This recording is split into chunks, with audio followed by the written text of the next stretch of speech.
Shalom Bapak Ibu Saudaraku. Kita bersyukur Tuhan pertemukan kita di Selasa pagi ini. Tentu itu adalah anugerah dan berkat dari Allah buat saudara dan saya. Mari kita mengalami kebaikan Tuhan ini. Kita bawa kesediaan kita untuk menerima firman Allah lewat pembacaan Alkitab dan perenungannya. Mari kita awali dengan doa saudaraku. Mari kita berdoa. Tuhan Yesus, kami sungguh bersyukur dan berterima kasih kepadamu karena kebaikan-Mu kami ada di hari ini. Berkenan kami yang datang kepadamu membawa kesediaan kami untuk menerima firman-Mu.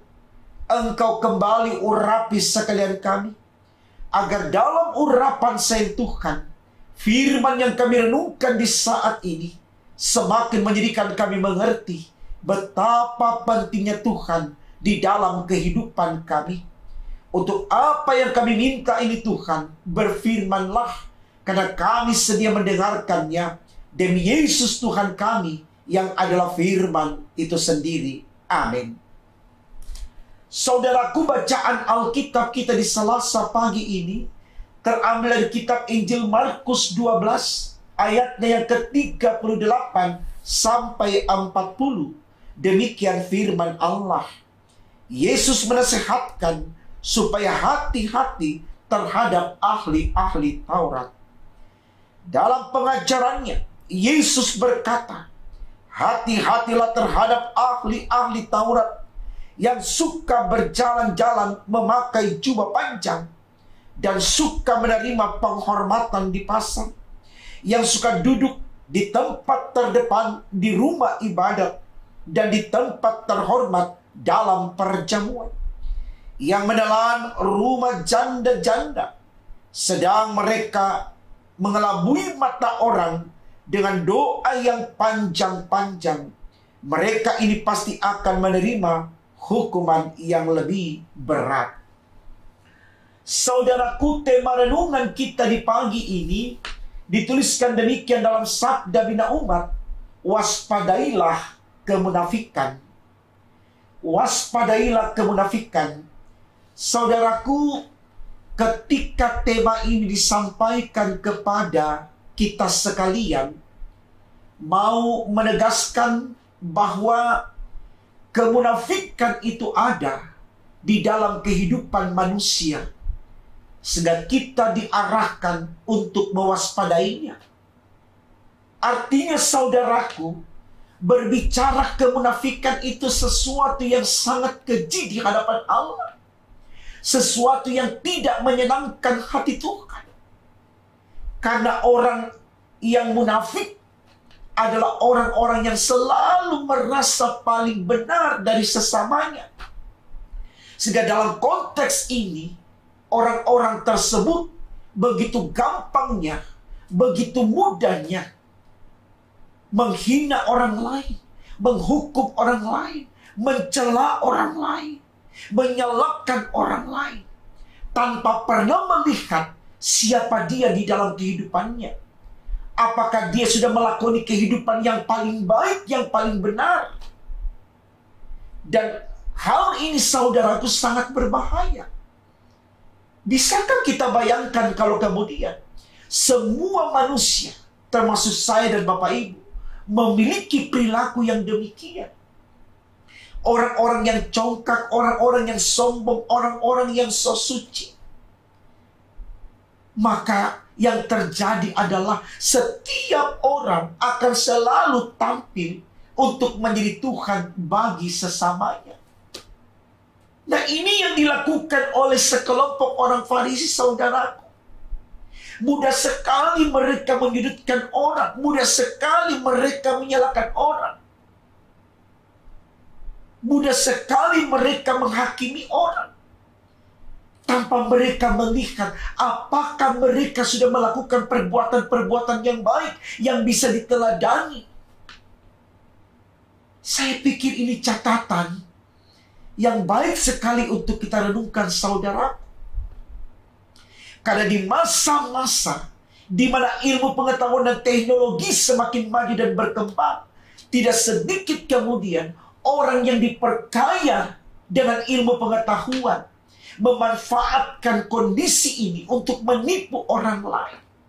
Dengan pengetahuan yang ada padanya, dia mengemas hidupnya dengan sesuatu yang menyenangkan, tetapi di balik sesuatu yang menyenangkan itu tersimpan hasrat atau keinginan yang jahat. Mereka mudah sekali menjebak orang lain dengan permainan kata yang penuh dengan bujukan dan rayuan. Yang tentu Bapak Ibu Saudaraku mungkin juga pernah mengalami bagaimana kita dihasut, bagaimana kita digiring untuk masuk dalam alur pikir mereka. Kita terjebak dalam permainan kata mereka. Seakan-akan dengan bahasa yang mereka pakai, karena kekuatan intelektual yang mereka punya, sudah yang paling benar. Ini maksud dari tema kita, saudaraku. Waspadailah kemunafikan. Artinya orang-orang munafik itu ada di antara kita. Dan mereka ini cenderung menunjukkan kesalehan yang penuh dengan kemunafikan, penuh dengan kejahatan. Ya. Mereka memakai jubah terhormat. Mereka selalu menunjukkan kepribadian yang terhormat, mengambil tempat-tempat yang terhormat. Tapi tujuannya untuk merampas perhatian orang, supaya orang menyembah dia, orang mengidolakan dia. Dan di situasi itulah dia memanfaatkan orang-orang yang ada di sekitarnya, yang mengagumi dia, yang menyenangi dia. Tidak sedikit, saudaraku, orang-orang yang demikian. Tapi firman Allah di pagi hari ini dengan tegas mengatakan dalam kalimat terakhir, orang-orang yang demikian akan mendapatkan hukuman yang sangat berat. Mari kita garis bawahi kata hukuman yang sangat berat, saudaraku. Supaya kita mulai untuk tidak menjadi orang yang munafik. Artinya, kita tidak selalu menempatkan diri kita yang paling benar. Sehingga kita hanya tahu menjudge orang, kita hanya tahu menghina orang, menfitnah orang, mengucilkan orang, merendahkan orang. Kita ada bukan untuk itu, saudaraku. Kita harus berkiblat pada keteladanan Yesus. Dia datang untuk memanusiakan manusia. Makanya kita disebut sebagai makhluk sosial, makhluk yang tidak bisa hidup tanpa orang lain. Semangatnya adalah supaya kita selalu mau menghormati orang lain, supaya orang lain mau menerima kehadiran kita dan menjadi bagian dalam kehidupan kita. Saya pikir ini baik, saudaraku. Kalau kita baca dalam kitab Filipi pasal 2 ayat 1-11, dari kalimat atas, Rasul Paulus sudah katakan kepada jemaat di Filipi, hendaklah engkau seia sekata, satu tujuan, satu perasaan, dengan tidak mencari kepentingan sendiri-sendiri yang sia-sia. Ayat 3b dia katakan, hendaklah setiap orang menganggap orang lain lebih utama daripada dirinya sendiri. Artinya, mari saudaraku, kita tidak menempatkan diri kita menjadi prioritas untuk orang lain, supaya kita tidak selalu merasa paling tinggi dari orang lain. Tapi bagaimana kita berani menganggap orang lain itu penting bagi diri kita, supaya selalu ada kesediaan untuk mensinergikan hidup kita dengan orang lain, selalu mau berkolaborasi dengan orang lain. Karena ketika kita membangun kehidupan dalam konteks yang majemuk, mau bersama, berjalan, bekerja sama, itu menjadi satu kekuatan. Seperti semboyan di negara kita yang tercinta ini. Bersatu kita teguh, bercerai kita runtuh. Ini kekuatan kita juga sebagai gereja, saudaraku. Walaupun banyak anggotanya, tapi kita satu tubuh. Dan kepalanya hanya satu, Yesus. Hanya Yesus yang disembah. Bukan manusia yang berjubah panjang. Bukan manusia yang pandai berkata-kata. Bukan manusia yang sok baik dan sok suci. Bukan. Tapi Allah di dalam Yesus Kristus. Mari saudaraku, jangan kita merampas hak Tuhan di dalam hidup kita ini. Karena kita tidak akan pernah menjadi Allah untuk sesama kita. Kita tidak akan pernah menjadi Tuhan untuk sesama kita. Kita tidak akan menjadi sosok yang paling lebih baik daripada sama kita. Karena kita sama-sama terus berjuang untuk membenahi diri kita, memperlengkapi diri kita. Dan bukan kita yang menilai, tapi Allah. Maksudnya supaya kita hanya mau merendah di hadapan Allah, merendah di hadapan Allah, menyadari akan segala keterbatasan dan kekurangan kita di hadapan Allah, supaya kita tidak akan pernah menjebak orang lain dalam tipu muslihat kita, dalam tipu daya kita, hanya untuk mendapatkan keuntungan pribadi atau kelompok. Jadi ini baik sekali saudaraku, karena di masa-masa sekarang ini tidak sedikit orang yang memanfaatkan keadaan untuk mengkorup keuntungan bagi dirinya. Pertanyaannya saudaraku, berapa banyak yang akan didapatkan dari tipu muslihatnya untuk kemudian mengatakan dia sudah hidup selayaknya dia hidup? Tidak ada saudaraku.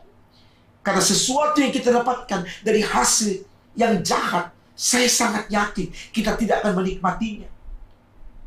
Selayaknya kita mensyukuri apa yang ada pada kita, walaupun tidak banyak, tapi itu datang dari sesuatu yang jujur, sesuatu yang baik. Maka itu lebih menyenangkan daripada kita menikmati sesuatu yang besar dalam jumlah yang banyak, tapi itu hasil dari kemunafikan, itu hasil dari tipu muslihat. Mari saudaraku, ini baik sekali kita renungkan. Karena di masa-masa sekarang ini betul-betul Tuhan memperlihatkan kepada kita ketidakberdayaan manusia, di mana manusia sangat membutuhkan Tuhan. Sehingga dalam tapak langkah kehidupan selanjutnya, kita hanya mau menyembah, dan menyembah, maka tidak akan pernah ada dalam niat diri kita untuk menjadi orang-orang yang sesuci, orang-orang yang paling benar. Tapi betul-betul kita mau saling merangkul, saling melengkapi, saling memotivasi di dalam memberdayakan potensi yang ada pada kita sebagai mitra Allah, rekan sekerja Allah dalam kehidupan kita di dunia ini. Mari saudaraku, betul kita mewaspadai kemunafikan, dengan catatan kita juga tidak menjadi yang munafik. Supaya saudaraku, dalam pandangan Allah, kita selalu menjadi orang yang benar dan layak untuk diberkati olehnya. Berjuanglah untuk ini saudaraku. Dekatkan diri pada Tuhan, andalkan Tuhan. Karena firman Allah sudah berkata, jika kita di pihak Tuhan, maka tidak akan ada lawan kita. Terus melangkah, mengais kehidupan, mewujudkan harapan dan cita yang ada, tetap di jalan Tuhan. Maka di sanalah kita akan melihat kasih Allah yang sempurna di dalam kehidupan kita di waktu kini maupun di waktu yang akan datang. Tuhan memberkati firman-Nya. Amin. Mari kita berdoa saudaraku. Tuhan Yesus, terima kasih. Engkau sudah berikan pengertian kepada kami untuk mewaspadai kemunafikan.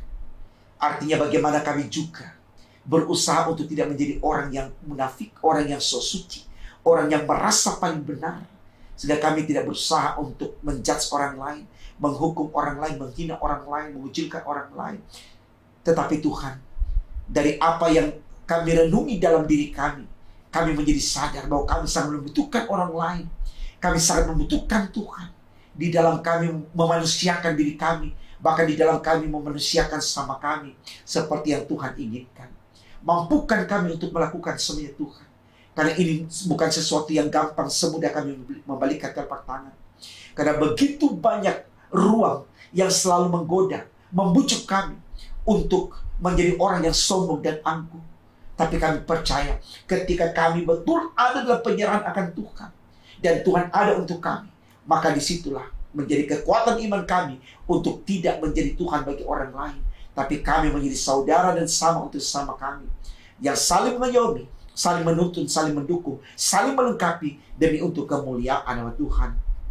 Kami siap melangkah hari Tuhan dalam keyakinan Engkau ada bersama dengan kami, maka hadir-Mu memberikan kami kemampuan juga untuk menjadi bagian yang baik untuk sesama kami demi untuk kemuliaan nama Tuhan. Di dalam nama Tuhan Yesus kami sudah berdoa kepada Bapa di sorga. Haleluya, puji Tuhan. Amin.